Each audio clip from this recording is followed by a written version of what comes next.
दोस्तों, विनोद जब अपने कमरे में आया तो उसने देखा सीमा उसके बेड पर बैठी पढ़ाई कर रही थी। उसे देखते ही वह बोला, तुम यहाँ क्यों आई हो? तुम्हें यहाँ कौन लाया? मैं तुम्हें अपनी पत्नी नहीं मानता। सीमा भी तनक कर बोली, मैं भी तुम्हें अपना पति नहीं मानती। वह बोला, फिर यहाँ क्यों आई हो? वह मुंह बनाते हुए बोली, मुझे कोई शौक़ नहीं है यहाँ आने का। वो तो दीदी और जीजाजी ज़बरदस्ती मुझे यहाँ ले आए।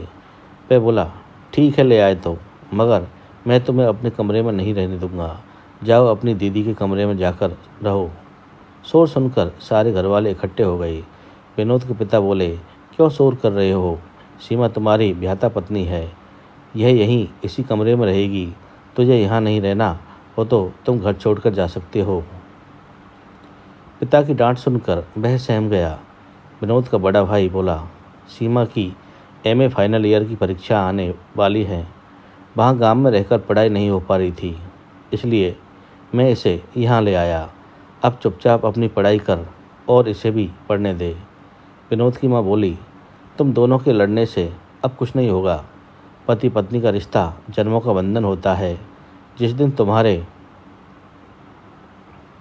फेरे हुए थे उसी दिन तुम दोनों एक पवित्र रिश्ते में बंध चुके थे, इसलिए बचपना छोड़ो और निभाने की सोचो। विनोद बोला, आप लोग कितने भी जतन कर लो, मैं इस रिश्ते को नहीं मानता। मैं कभी भी इसे अपनी पत्नी स्वीकार नहीं करूँगा। जब इसके साथ मेरी शादी हुई थी तब मैं नासमझ था। अगर मैं पुलिस के पास गया तो आप लोगों के लिए ही समस्या खड़ी होगी। विनोद का पिता बोला, आजकल शादियाँ कितनी महंगी हो गई, तुम्हें क्या मालूम?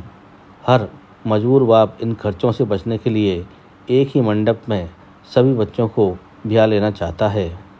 फिर मैंने क्या गलत किया? तुझे ज़्यादा कानून आता है तो एक काम कर, अभी मेरे घर से बाहर निकल। ये घर मेरी अर्जित संपत्ति है, इसमें मैं उसी को रखूँगा जो मेरा कहना मानेगा। घरवाले समझा कर चले गए। विनोद और सीमा की शादी 4 साल पहले हुई थी, जब विनोद 19 साल का था और सीमा 18 साल की थी। बड़े भाई की शादी के साथ ही छोटे भाई की शादी कर दी गई थी। सीमा शादी के बाद सिर्फ एक रात के लिए ही ससुराल आई थी। उस रात दोनों को एक कमरे में नहीं सुलाया था, क्योंकि अभी गौना होना बाकी था। फेरों के समय ही दोनों आपस में लड़ पड़े थे। बहुत मुश्किल से दोनों को समझाकर फेरे पूरे करवाए थे। शादी के बाद दोनों आपस में लड़ते ही रहे थे। विनोद को तो सीमा का नाम लेना भी अच्छा नहीं लगता था। इधर घर वालों ने अचानक उनका गौना कर दिया। सीमा तो बिल्कुल डरी डरी सी थी, मगर उसकी बड़ी बहन ने उसे समझाया कि वह है ना, सब ठीक कर देगी। वैसे भी लड़कियां ज़्यादा विरोध नहीं कर पाती। अपने चाहते हुए भी दोनों को एक ही कमरे में रहना था। घर छोड़कर जाने की हिम्मत दोनों में किसी के पास नहीं थी। फिर दोनों ने कमरे को 2 भागों में बांट लिया। कमरे के सामान को भी बांट लिया। बेड के भी 2 हिस्से कर लिए। आधे पर सीमा सोती थी, आधे पर विनोद। विनोद को गांव की लड़कियां जरा भी पसंद नहीं थी। उसे तो शहर की मॉडर्न लड़कियां पसंद थी, जो टाइट जीन्स पहनती थी, स्कर्ट टॉपर पहनती थी, 2 चोटियों की जगह खुले बाल रखती थी। उधर सीमा पढ़ाई कर रही थी, इस कारण उसे घर के काम नहीं करने पड़ते थे। बड़ी बहन ने उसे पढ़ने के लिए घर के कामों से फ्री कर रखा था। फिर भी सीमा को अपने कमरे का काम खुद ही करना पड़ता था। कमरे में झाड़ू लगाना, दोनों का बिस्तर समेटना, दोनों के कपड़े से समेट कर अलमारी में रखना और भी छोटे मोटे काम। विनोद दिन में बाहर ही रहता था। वह प्रतियोगिता परीक्षा की तैयारी कर रहा था। सुबह ही कोचिंग के लिए घर से बाहर निकल जाता था। कोचिंग के बाद वह दोस्तों के घर पर रहकर उनके साथ तैयारी करता था, मगर रात को उसे घर पर आना ही पड़ता था। सीमा का पहला पेपर था। विनोद के पिता ने विनोद से कहा, कल बहू का पहला पेपर है, इसे पेपर से पहले कॉलेज छोड़ना और पेपर के बाद वापस लाना तेरा काम है। अगर इस काम में कोई शिकायत आई तो मुझसे बुरा कोई नहीं होगा।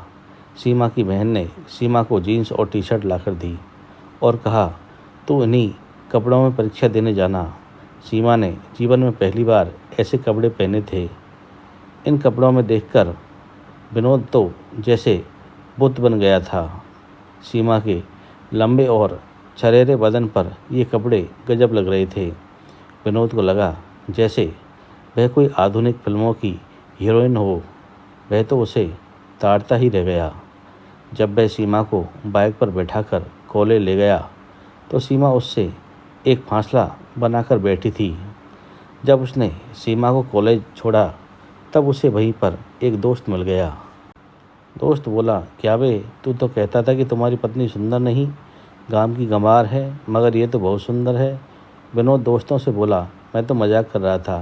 कहते हैं जब कोई अच्छा लगने लगता है तब उसकी हर अदा हर बात अच्छी लगने लगती है। अब उसे सीमा हर पोशाक में सुंदर लगने लगी, हर एंगल से सुंदर लगने लगी। अब वह उसका थोड़ा थोड़ा ख्याल रखने भी लग गया। दूसरे दिन वह साड़ी बांधकर परीक्षा देने पहुंची। विनोद उसे साड़ी में भी ताड़ता रह गया। जब वह बाइक से उतरकर जाने लगी तो वह बोला, सुनो, ये पेन ले लो, बहुत अच्छा चलता है। सीमा ने एक बार तो पेन को देखा, फिर बिना पेन लिए ही वह परीक्षा सेंटर में प्रवेश कर गई। विनोद अपना सा मुंह लेकर उसे देखता रह गया।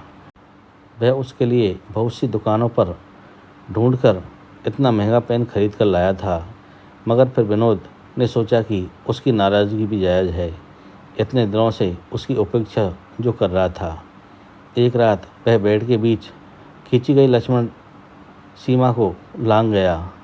जानबूझकर अपने पैर सीमा के हिस्से में जो बेड पर था उस तरफ करके सो गया। जब पैर सीमा के पैरों को टच हुए तो सीमा ने ज़ोरदार लात मारी। दर्द हुआ तो उसने वापस अपने पैर अपने पाले में खींच लिए। अब विनोद को अपनी ही पत्नी को पटाने में पसीने आ रहे थे। अचानक से वह दिलो दिमाग में छा गई थी। हर पल उसके ही ख्याल आने लगे थे। जब वह रात में पड़कर सो जाती तब वह उसे निहारा करता था, कंबल उड़ा देता। जब वह किताबों को सीने पर लेकर सो जाती तब वह किताब उसके हाथों से अलग करके टेबल पर रख देता था। एक रात वह सीमा के लिए चुपके से रसमलाई लाया था। वह जानता था रसमलाई सीमा की कमजोरी थी, मगर सीमा ने खाने से मना कर दिया था। बोली, जब हमारा कोई रिश्ता ही नहीं तो क्यों मेरे लिए ये सब कर रहे हो। वह बोला, मम्मी पापा ने कहा है न, हम माने या न माने रहेंगे तो हम पति पत्नी ही। सीमा बोली, परीक्षा ख़त्म होते ही मैं अपने घर चली जाऊंगी और जाते ही कोर्ट में तलाक के लिए अपील करूंगी, फिर रिश्ता ख़त्म हो जाएगा। विनोद बोला, एक बात कहूँ। वह बोली, क्या। वह बोला, तुम्हें पत्नी ने मानना मेरा बचपना था। सच कहूँ तो मुझे तुझसे अब प्यार हो गया है। सीमा बोली, भूल गए क्या, फेरों के वक्त क्या बोले थे कि इस गंवार से मुझे शादी नहीं करनी। वह बोला, फेरों के वक्त तो तुमने भी बोला था कि मुझे भी इस बंदर से शादी नहीं करनी। वह बोली, पहले तुम बोले थे। वह बोला, जो कुछ भी बोला उसके लिए माफ़ कर दे। वह बोली, मेरा कल आखिरी पेपर है, मुझे पढ़ने दे, फालतू बातों के लिए मेरे पास वक्त नहीं है। विनोद बेचारा चुपचाप सो गया। उसके सोते ही वह बिल्ली की तरह रसमलाई पर झपटी और कुछ ही देर में सारी रसमलाई चट कर गई। अगले ही दिन जब वह पेपर देकर उसके साथ वापस घर आई तो वह बाहर नहीं गया, उसके आसपास ही मंडराता रहा। सीमा बोली, बस से जाऊं या बाइक से छोड़कर आओगी। वह उदास होकर बोला, फिर कब आओगी। वह बोली, कभी नहीं। फिर वह नहाने चली गई। विनोद मुंह लटकाए वहीं बैठा रहा। उसे लग रहा था जैसे सचमुच सीमा से उसकी ये आखिरी मुलाकात है, उसके बाद शायद ही मिलना हो। सीमा ने नहाकर शादी का जोड़ा पहन लिया, फिर शीशे के सामने बैठकर श्रृंगार करने लगी। विनोद कमरे से बाहर चला गया। बाहर भी उसे भाभी दिखी तो वह बोला, भाभी सीमा से कहो ना आए न जाए। भाभी बोली, जब पति उसे पत्नी मानने से ही इनकार कर रहा है तब वह कैसे रुकेगी। विनोद बोला, भाभी अभी मैं बिल्कुल बदल गया हूँ। सीमा से अपने किए की माफ़ी मांग चुका हूँ। भाभी मुस्कुराकर बोली, तब तो आप खुद ही उसे रोको देवर जी, वह आपके कहने पर ही रुकेगी। विनोद मायूस होकर बोला, वह मेरी कोई बात नहीं मान रही है। भाभी बोली, वह आपकी पत्नी है, नखरे तो दिखाएगी, उसके नखरे उठाओ और प्यार से मनाओ। बेचारा विनोद क्या जाने त्रियाचरित क्या होता है, उसे कुछ समझ में नहीं आ रहा था। भाई बोली, ठीक है, आज मैं उसे रोक लेती हूँ, आप बाज़ार से ये पूजा का सामान ले आइए। विनोद बाज़ार से सामान ले आया। फिर शाम को सीमा और विनोद ने जोड़े से देवी माँ की पूजा की। सीमा शादी के जोड़े में बहुत सुंदर लग रही थी। विनोद तो उसे नज़र ही नहीं हटा पा रहा था। फिर रात को भाभी खुद विनोद को कमरे तक छोड़ने आई और बोली, मेरी बहन बहुत नाजुक है देवर जी, ख्याल रखिएगा।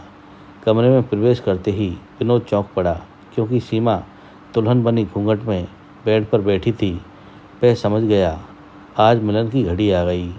वह शर्माता हुआ उसके पास पहुंचा, फिर उसका घूंघट उठाता हुआ बोला, इतना क्यों तड़फाया? वह गर्दन झुकाए हुए बोली, आपकी अकड़ के कारण इतनी देर हुई, वरना मैं तो यहाँ आपके लिए ही आई थी। विनोद बोला, मैं मूर्ख हूँ। वह बोली, मूर्ख नहीं, बुद्धू हो। वह बोला, क्या तुम भी मुझसे प्यार करने लगी हो?